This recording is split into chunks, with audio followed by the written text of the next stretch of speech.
Pokemon ROM hacks, fan projects, and modifications have come a really long way in the last decade or so. There's modifications that do quality of life changes, there's map and key item randomizers, roguelikes, and everything in between. The tools and community behind building and playing different ROM hacks and fan projects has grown as well. Today, I want to talk about a smaller corner of the Pokemon ROM hacking community, and that's Pokemon Demakes. For those unfamiliar, a demake is a version of a game that has been ported to play on an inferior piece of hardware, such as porting a game from the Nintendo Switch to play on the Game Boy Color. Such demakes vary in how fully they decide to port the original game. Some Pokemon examples include porting the Gen 5 Pokédex to Pokémon Red so that you have Unova Pokemon in a Kanto Game Boy setting, entirely porting Sword and Shield to Fire Red and Leaf Green, or expanding Pokemon Emerald's Pokédex to include over 800 Pokemon. The choices are pretty varied and very interesting, so let's take a look at the who, what, when, where, and why of Pokemon demakes using a sample of popular demakes. I've played a handful of demakes to varying stages of completion, found using idle Google and YouTube searches, so please don't hate me too much for forgetting your favourite one. And I've formed some thoughts about what they aim to do. I decided to start at the simple end with a fairly minimal demake and work my way up. I started with Pokemon Unova Red. The premise of the game is simple. It's Pokemon Red, but all of the Pokemon have been replaced with Pokemon from the Unova Pokédex. All 156 Pokemon from Unova are available, it's by default to catch them all, and there are minimal mechanical changes in order to maintain the feel of Gen 1, in the words of the developer. For example, Steel and Dark types have been added to the game, but the old Gen physical special split, where attacks determine physical or special damage based on type, is maintained. Some of the other changes include making all trade evolutions either level up or item evolution, and move PP, accuracy, power, and side effects are updated. For example, Giga Drain now has 10 PP and 80 power. The developer also added a challenge mode to make the game harder if you want it, with additional trainer fights, higher levels for all trainers, and banning the use of most healing items in battle. This is what I would consider a fairly minimalist approach to demaking, in that it ports a part of another more advanced game, the Pokemon of another region, into the old format. There are, as I said, minimal mechanical changes, and the substance of the game is the same. You still catch Pokemon, battle the same gym leaders, and beat the Elite Four in the same way you would in the vanilla game. I found this to be a nice entry point to Pokemon demakes, as the changes are large enough to make for a novel playthrough without being totally game-changing. The sprites are very charming, and one of my favourite details here is that even the sprites have a Gen 1 feel to them.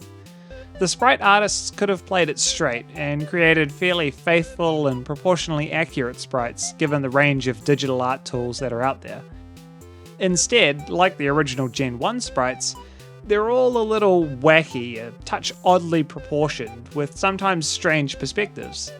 Patrat is the first obvious example of this, where its head is absolutely massive, in the same way that Execute is massive in the original sprites. I think this is excellent attention to detail and shows a lot of care on the part of the artists.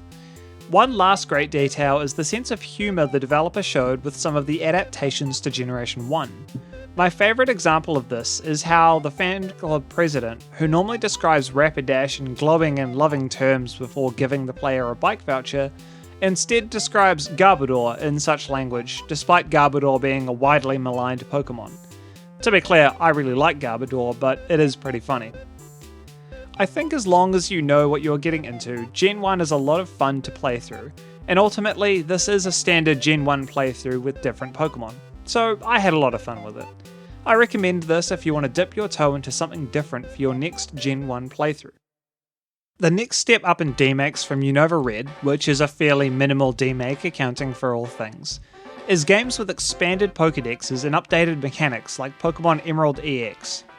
EX essentially adds the Omega Ruby and Alpha Sapphire Pokédex to Pokémon Emerald, roughly doubling the amount of Pokémon available in the game. It also updates sprites, movesets, adds some quality of life changes such as reusable TMs, a modern physical special split, deletable HM moves, and a lot more. You also start with 10 times the normal amount of money, which is really nice. It really works as an expansion to the original Emerald in a lot of ways. This is still a fairly minimal demake, there's no additional regions, it's not a full game port, but there is still plenty to experience and play around with. It is also quite a bit harder than Vanilla Emerald. I think this is a great option for people who want to play Pokemon with a nearly unlimited range of Pokemon to pick from for their teams, with a much higher difficulty level than Vanilla. The Elite Four and Champion are pushing level 80 to give you a rough idea of the level curve. Mono starter runs don't really work here because most trainers have Pokemon at the same level as the player at all points in time with smart movesets and a variety of types. This level curve is actually a bit higher than I tend to enjoy. Eventually getting KO'd by random optionals with competitive movesets gets a bit old. But if you like a harder Pokemon game that you need to take your time with, then this is perfect for you. I think it would also scratch the itch for anyone who finds Pokemon games easy with its level boosting and relatively few trainers with a singular Pokemon. It wasn't my favourite, but I can easily see why people would really enjoy it. It also adds a lot of post-game content in the same way that Omega Ruby and Alpha Sapphire do, with odd portals and icons scattered throughout the map that are not accessible until after the Elite Four. I come now to Pokemon Ancient Ruby. Ancient Ruby is a port of Pokemon Ruby to Pokemon Crystal, with the Hoenn region recreated in Game Boy Color formatting.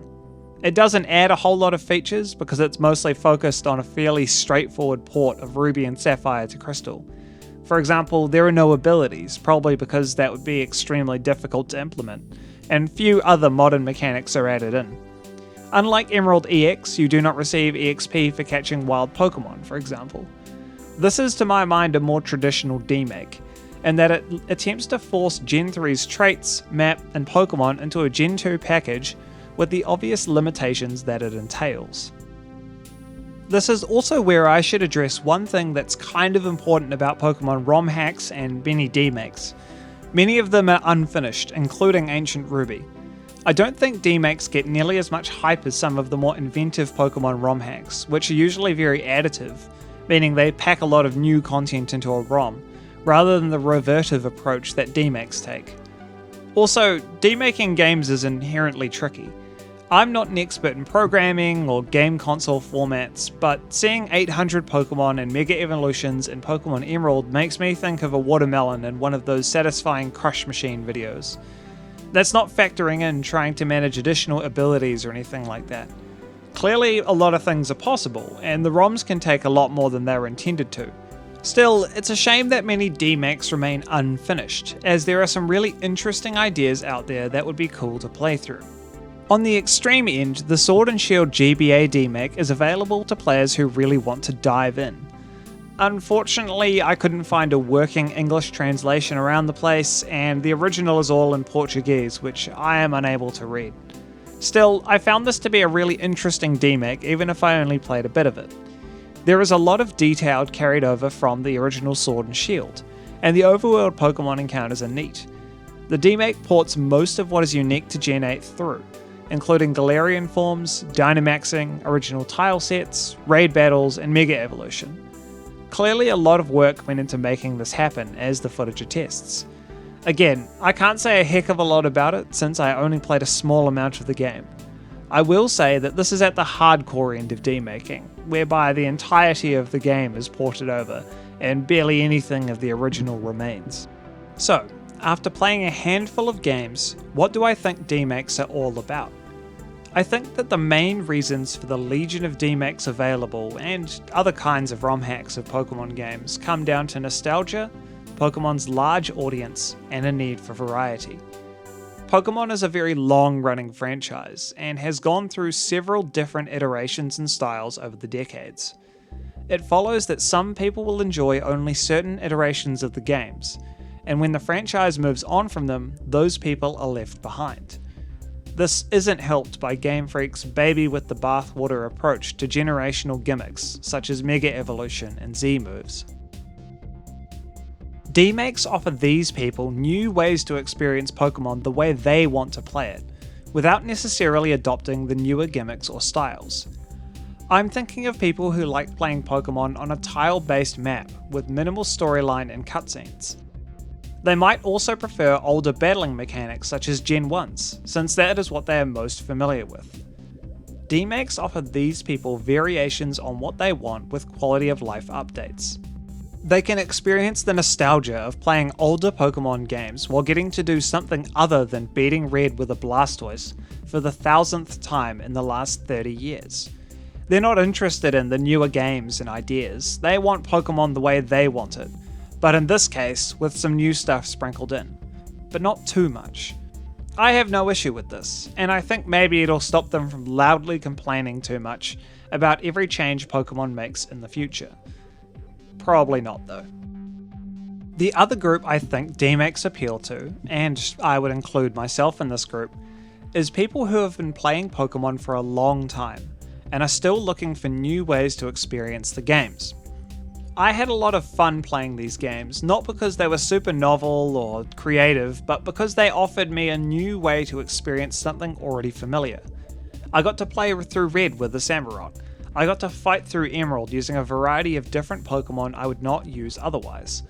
I played part of Pokemon Sword in a tiled map environment, and considering I found Sword and Shield uber uninspiring, this was a pleasant variation. The variety that comes with Demakes, without the need for a lot of invention, is what makes them fun. Things like map randomizers, roguelikes, and other modifications don't really appeal to me, but Pokemon Emerald with more Pokemon is something that I'm always keen to try. There's one other thing that I think contributes to the phenomena of Demakes, and it is shared with ROM hacks generally. It's the size of Pokemon's audience. Pokemon is a colossal franchise and has sold hundreds of millions of copies around the world.